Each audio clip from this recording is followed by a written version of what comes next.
If your foundation gets cakey around your nose, slides off halfway through the day, or gets those little creases around here when you smile, or even disappears where your glasses rub, it's a huge pain and you're not alone.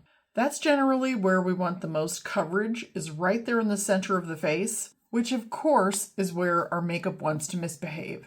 There's two main reasons that the makeup wants to misbehave on the nose. First of all, your nose moves. You're talking, you're smiling, scrunching your face, and that area right next to the nostrils is a high movement area. Anywhere there's movement on the face, that's where the makeup is going to break down the fastest. The second biggest problem is oil. Even if the rest of your skin is dry, the nose produces more oil.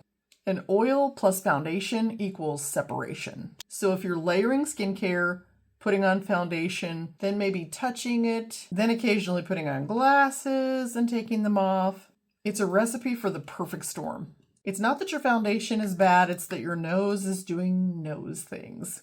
Here's what I do to fix this.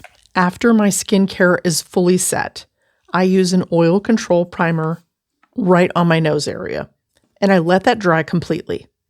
And that creates a little bit of grip and oil control before the foundation goes on. Then I apply my foundation normally, but I don't overload that area. Thin layers of foundation go on, and then I press it in with a damp beauty blender. This stays perfectly for me all day until I start pulling my glasses on and off. So after my foundation is on, I take a small flat brush and press a tiny amount of setting powder into the sides of my nose, just where my glasses touch. I love the controlled application of the setting powder because I don't want to get that powder everywhere, especially under my eyes where it will make me look dry and cakey. Powder is a great tool, but you have to control it.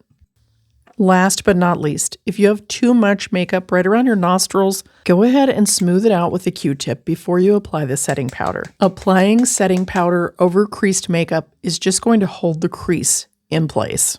Now that you know how I make my nose makeup behave, I hope you'll give it a try.